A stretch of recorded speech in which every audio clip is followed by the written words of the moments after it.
Tá aí, né? Assim, só pra gente pegar então aqui tem um placar e fazer um comentário rápido.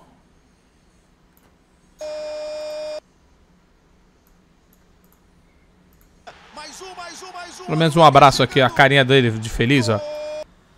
Tá aí, ó. Cara, a verdade é o seguinte, né? Em cima desse jogo aqui, o Fluminense dominou o segundo tempo do River. O jogo foi muito competitivo. Eu acho que o placar de 5-1 fez um vídeo mais longo sobre isso, mas resumindo aqui uma história toda, pra gente ter esse recorte aqui de todos os brasileiros envolvidos em competições sul-americanas nessa semana do dia 2 até o dia 4 de maio. O Fluminense no segundo tempo soube se aproveitar do adversário com um a menos, veio pra cima massacrar e não é fácil fazer o que o Fluminense fez. Quantas foram as vezes que os adversários ficaram com um homem a menos e um time não conseguiu imprimir tamanha diferença? O mérito do Fluminense é esse. Tem identidade, tem bons jogadores e faz o seu jogo quase que sempre. Exceção do jogo do Fortaleza, o Fluminense sempre faz o seu jogo. Às vezes vai ganhar, às vezes vai empatar, às vezes vai perder. Mas o jogo contra o River entrou pra história não só pelo resultado, como pelo que foi o segundo tempo de massacre, né? É isso que eu tava falando aqui pra vocês, cara. O Palmeiras, ele tem um time... Essa vitória 2-0 aqui contra o Barcelona, por mais que tenha sofrido ali algumas chances no final ou do meio por fim do segundo tempo, o Palmeiras tem um jogador top 3, top 3, top 5 em todas as posições. Tava falando do Everton, top 3 se não for o melhor. O Marcos Rocha tá entre top 3.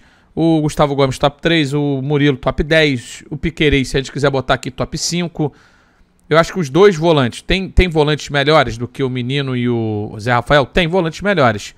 Mas, porra, no melhor momento, acho que o Zé Rafael tá numa fase muito boa. O Menino também, os caras são bons pra cá. Os dois são muito bons. Se eu posso botar aqui, vou botar que os dois estão no top 10, top 12, tá? Top 15, se eu quiser ser bem generoso ou bem criterioso. Os dois estão nesse top 15.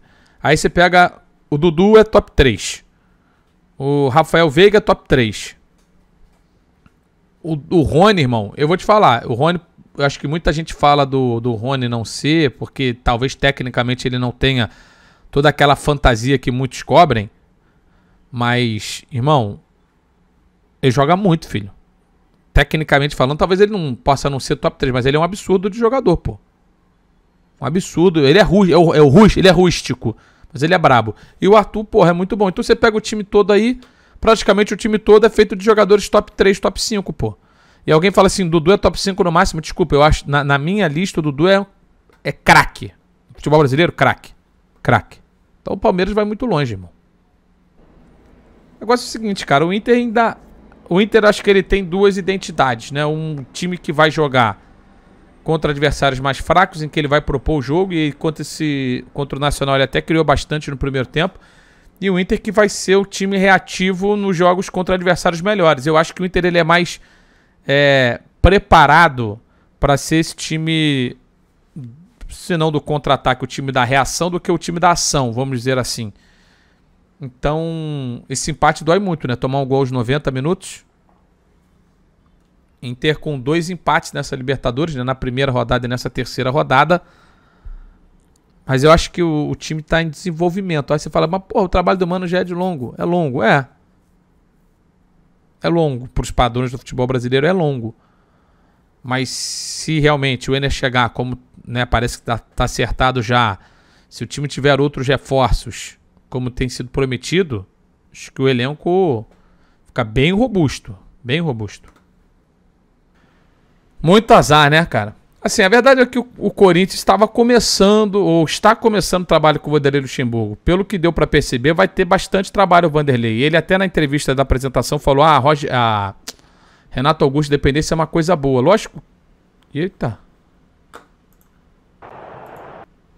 Lógico que ter o Renato Augusto no time é um privilégio, né? Um cara diferenciado, mas não dá para não jogar pouco ou quase nada quando não tiver o Renato Augusto. E pelo que vi nos lances aqui, o Corinthians teve chance de fazer mais do que um gol só, né? O Corinthians poderia ter pelo menos empatado esse jogo. Agora tá numa situação muito complicada na Libertadores da América e a chance ou a tendência é que não passe. Mas em se tratando de Corinthians, e eu vou falar, em se tratando de Vanderlei Luxemburgo, eu acho que o torcedor do Corinthians tem que continuar acreditando. Porque qualidade individual eu acho que o time tem, pô. Você olha os caras que o Corinthians tem pra colocar em campo, contra o Del Valle, criou oportunidade para fazer mais de um gol. Não fez e deu um vacilo no segundo gol. Vamos ver. Tá aí, ó. Furacão, vitória fora de casa, bicho. Primeiro tempo não foi bom, né? Mas tem uma marca desse time do Atlético é que ele compete o tempo inteiro, ele briga o tempo inteiro, ele sabe, ele é muito consciente do resultado. Me impressiona isso. É um time que não, por enquanto, não tá tão preocupado em ser o dono do jogo, em dominar o adversário, mas ele sabe como fazer para ganhar jogos. Foi assim, tem sido assim na Libertadores. No Brasileiro, fora de casa, teve 2 jogos muito ruins. Teve uma vitória contra o Goiás, lá na primeira rodada. Então, ainda acho que o time pode jogar mais. Eu tenho certeza que muitos torcedores não estão satisfeitos com a produtividade do time nesse momento. Pode e talvez deva jogar mais. Só que os resultados estão chegando. Então, é aquela situação de difícil administração. O time tem resultado. O time tem resultado. E, inclusive, no domingo, 2h30 da tarde, 4 da tarde a bola vai rolar para Atlético e Flamengo, que já acho que vai ser o próximo jogo que a gente vai conferir aqui nos lances e eu vou comentar depois. Na Cazé TV, tá? 2h30 da tarde, domingo, Atlético e Flamengo. Vamos lá.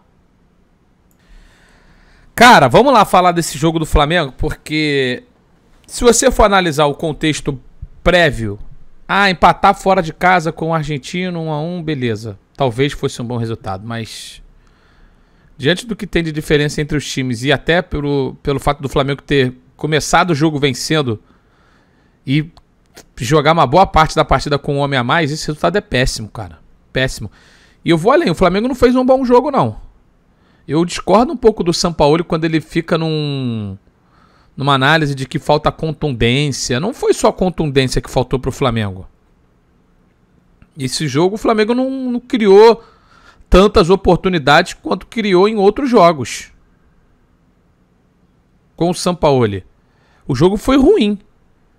Então, tá no começo do trabalho. Não tô aqui, jogando gasolina, acendendo, riscando um fósforo, jogando no trabalho do Sampaoli. Nada disso. Só tô dizendo que tem situações que a análise tem que ser um pouquinho mais honesta. Enxergar que o Flamengo não fez um bom jogo, até para poder melhorar. Tinha desfalques, é verdade. Mas o Flamengo jogando com o Thiago Maia, Pulgar e Vidal. Eu acho que o Flamengo, no contexto atual, ele talvez tenha que jogar com 3 caras mesmo com capacidade de proteção. E aí eu digo que o Gerson, logicamente, tem que ser o titular e sairia o Pulgar, né? Jogaria então o Thiago Maia, Vidal e Gerson. Mas também não me convence, porque a fase do Gerson, do Thiago Maia, não é boa. A fase do Vidal não é boa. Então você vai jogar com 2 caras que estão em fases ruins? Difícil. E aí você teria que preterir um dos 4 melhores jogadores do time. Arrascaeta tá voltando, Everton Ribeiro, Gabigol e Pedro. É um xadrez complicado, porque não tá encaixado ainda. E escolhi esse frame aqui até de maneira proposital, porque eu vi muita gente no chat reclamando, falando do Santos, que até outro dia era um grande goleiro pro torcedor do Flamengo. Agora não serve mais? Poderia ter pulado na bola. Beleza. Concordo.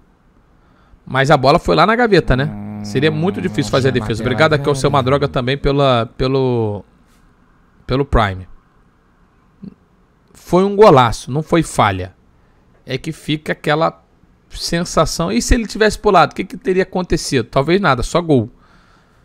Mas o time ainda não está encaixado.